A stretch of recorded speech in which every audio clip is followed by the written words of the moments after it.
దానికంటే ఇక్కడ చాలా బెటర్ గా తిన్నాం. అవునా? ఇక్కడ సరిగా తిన్నారు, బయటకు వచ్చి తింటారని సుబ్బయ్య గారు కొత్త హోటల్లో పెట్టారు. ఓ నైస్. ఇలాంటి వాళ్ళందరూ వచ్చి అన్ని రుచులు తింటారని.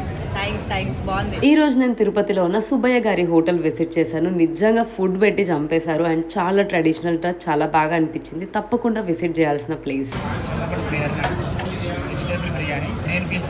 My plate is looking like this, very yum traditional food in banana leaf. ఇది మామిడికాయ పప్పు చాలా బాగుంది. రైస్ వేస్తారా ఇప్పుడు? రైస్ వేసి 2 రకాల పొడులు వేస్తారు. ఓకే, కొంచెమా మనం బాగా తినాం. బస్ కంది పొడి, మనం కరివేపాకు పొడి.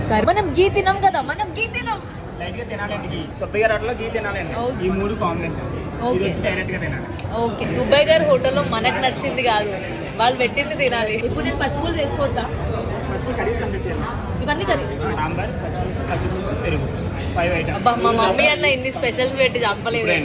నాకు పచ్చిపులుసు కావాలి.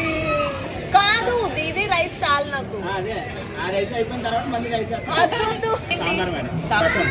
ఇంకా వచ్చి పచ్చిపులుసు వేస్తారు, కొద్ది రైస్ పెరుగు తింటున్నారు కదా. ఓకే అలాగే వస్తాడు ఆయన. పచ్చిపులుసు ఇది